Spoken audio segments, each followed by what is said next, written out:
சரி வாசிங்க. 1 பேதுரு 5ஆம் அதிகாரம் 6வது வசனம். ஆகையால் ஏற்ற காலத்திலே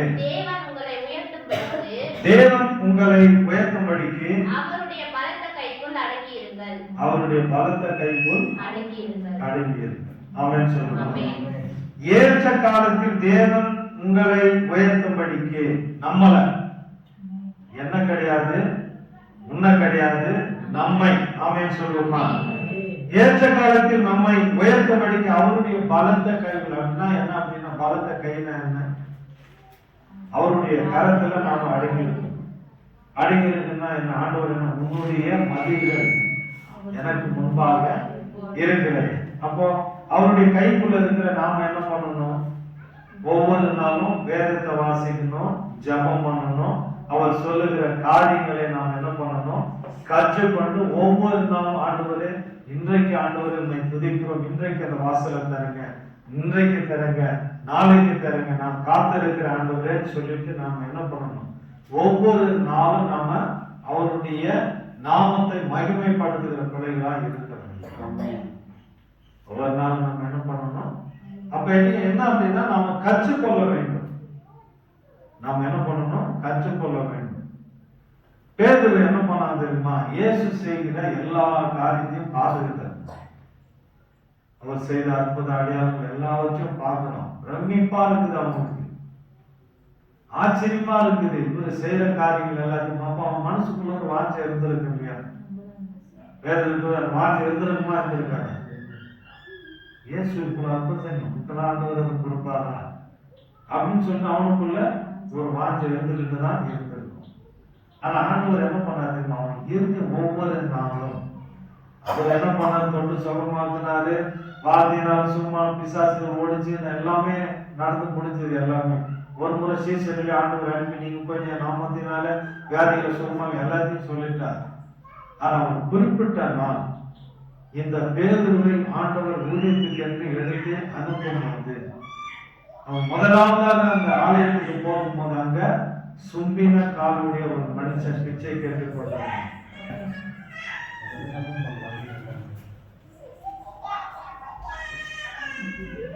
சரிங்களா? அந்த சும்பின காலுடைய அந்த மனுஷன் அந்த இடத்துல பிச்சை கேட்டுக் கொண்டிருக்கும் பொழுது பேதுரு பார்க்கிறான். பேதுரு யோவானும் பார்க்கிறாங்க. பார்த்து என்ன சொல்றாங்க? சரியா, உன்னிடத்தில் கொடுப்பதற்கு எங்களுக்கு ஒன்றும் பொருள் கிடையாது. என்ன பண்ண? இயேசுவின் நாமத்தினாலே நீ எழுந்து நட அப்படின்னு சொன்னோடனே அவன் குதிச்சு எழுந்து ஆலயத்துல ஓடி போயிட்டான். முதல் அற்புதம் எங்க நடக்குது? ஆலயத்துல நடக்குது. ஆமென் சொல்லுமா. முதல் அற்புதம் எங்க நடக்குது? பேதுருக்கு கொடுத்த அடையாளம். பேதுருக்கு ஆண்டவர் கொடுத்த அந்த அடையாளம் எங்க நடக்குது? ஆலயத்துல. நம்ம ஆலயத்துல நடக்குமா? நடக்கக்கூடாது. நம்ம நடக்குதா என்ன பண்ணணும்? ஆமென் சொல்லுங்க.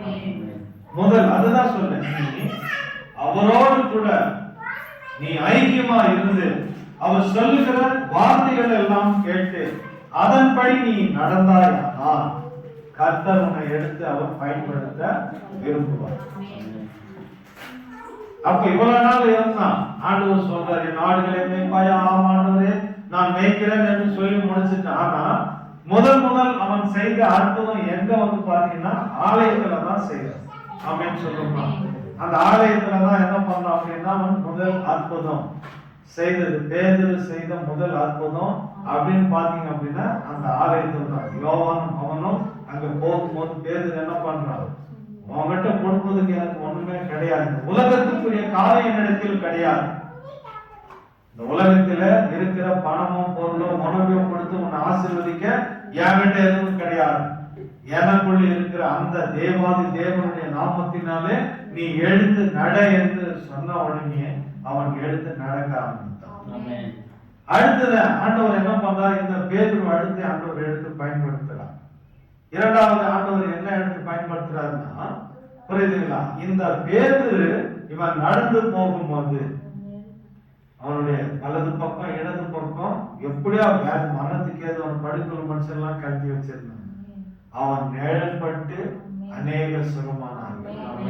இயேசுடைய நிழல்பட்டு கூட அதுதான் நம்முடைய தகப்பன். புரியுதா? எல்லாமே அவரே செஞ்சுட்டு போனா ஒன்றும் கிடையாது. நம்மளையும் செய்ய வைக்கிற ஒரு மேய்ப்பன் நம்மோடு கூட இருக்கிறார். அவருடைய நேயப்பட்டு எல்லாருமே சொந்தமானாங்க. மூன்றாவது அவன் என்ன பண்றான் தெரியுமா? அவனை ஆண்டவர் அந்த கொன்னையு என்கிற அந்த மனுஷனுடைய வீட்டுக்கு ஆண்டவர் அனுப்புகிறான். அங்க போய் என்ன பண்றான்? போதனம் செய்கிறான், தேவனுடைய வார்த்தையை கொடுக்கிறான். இயேசு பத்தி பேசும்போது கர்த்தருடைய அந்த நாளில, பெந்தெகோஸ்தே நாளில அவர்கள் மேல் இறங்கின ஒவ்வொருத்தரும் அவங்கவுங்க பாஷையில, அந்நிய பாஷையில பேசுவாங்க.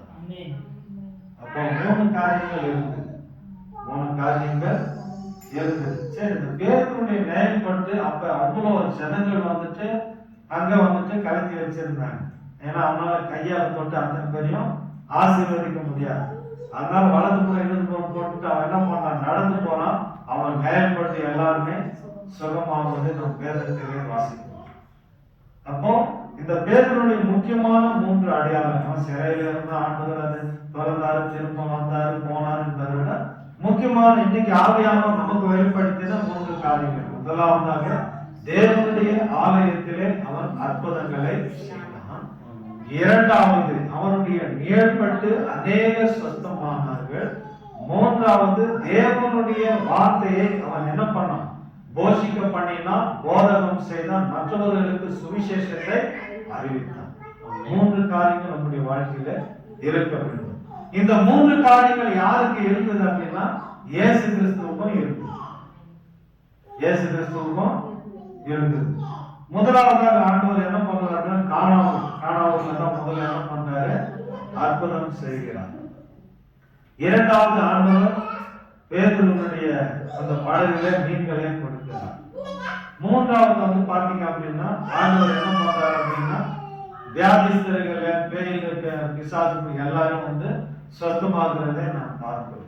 அதே போல தன் பிதாவினுடைய சித்தத்தை நிறைவேற்றுகிறவரா இருந்தால் அவர் போதக நல்ல டீச்சரா இருந்திருக்கிறாரு, மேய்ப்பனா இருந்திருக்கிறாரு, போதகனா இருந்திருக்கிறாரு, அவர் சுவிசேஷனா இருந்திருக்கிறாரு, அவர் வந்து ஒரு தீர்க்கதரிசியா இருந்திருக்கிறார். அதே போலதான் இவன் முன்குறித்தே சொல்லி இருக்கிறான். அது போல இந்த சபையில இந்த காரியங்கள் நடக்க நாம் ஒவ்வொருவரும் ஆண்டவருடைய நாமத்தை மகிமைப்படுத்த வேண்டும் என்று ஆண்டவர் விரும்புகிறார். இந்த காரியம் நம்முடைய இந்த சபையில நடக்கணும் அப்படின்னு நாம என்ன பண்ணணும்? அவர் மேல வாஞ்சியா இருக்கணும். அவர் மேல நாம என்ன பண்ணணும்? வாஞ்சியோடு கூட இருந்து ஜெபம் பண்ணணும். ஏதோ வந்தோம், ஜெபம் பண்ணோம், போனோம் அப்படிலாம் இருக்காது. இந்த சபையில உங்களுடைய மகிமையை நாங்க பார்க்கணும். புரியுதுங்களா? பார்க்கணும். ஆண்டவர் தாமதிக்கிறாருன்னா முதல் ஆண்டவர் என்ன பண்ணுறாரு? முதல்ல என் கையில் அடிச்சு இருக்கிறாங்களா இல்ல என் கையை விட்டு ஓட நினைக்கிறாங்களான்னு ஆண்டவர் பார்க்கலாம். புரியுதுங்க? கையில இருக்கிறாங்களா? ஆனா பேரு பாத்தீங்க அப்படின்னா ஆண்டவரை விட்டு அவன் ஓடி போகல. ஆண்டவர் விட்டு அவன் மறுதளிச்சான். அவன் மறுதளிச்சான். புரியுது? அடுத்தது வந்துட்டு நான் போய் மீன் பிடிக்க போறேன்னு சொன்னான்னா, ஆனா அவனுக்குள்ள என்ன தெரியுமா? அந்த அவன் வந்து பேதுரு அந்த நீ பாறையா இருக்கு அப்படின்னா அவன் வந்து ஒரு காரியத்துல நம்பிக்கை வச்சுட்டானா விடவே மாட்டான். அவனுடைய நம்பிக்கை எப்படி? ஆமென் சொல்லுமா? அவன் ஒரு காரியத்தை நிர்ணயம் பண்ணினான், அதுல இருந்து அவன் வெளியில வரவே மாட்டான். அவ்வளவு வைராக்க முடியுமா?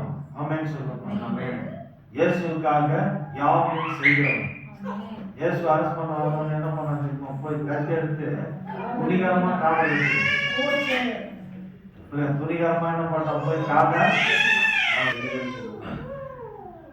அந்த காது அவனுக்கு தெரியும். இயேசு அற்புதம் எல்லாம் செஞ்சாரு. ஆனா பல நாள் இருக்குது, மனுஷன்கிட்ட இருக்குது. மனுஷனுடைய அதிகாரத்துல இங்க இருக்குது, எல்லாமே பிலாத்துடைய அதிகாரத்துல இருக்குது. நாம போய் வெட்டினா நமக்கு அடுத்தது என்ன பண்ணோம், ஏன் போனோம் யோசிக்காம போய் செஞ்சாங்க இருப்பான். அதுதான் தேவன் மேல வைத்திருக்கிற அன்பு. ஆமென்.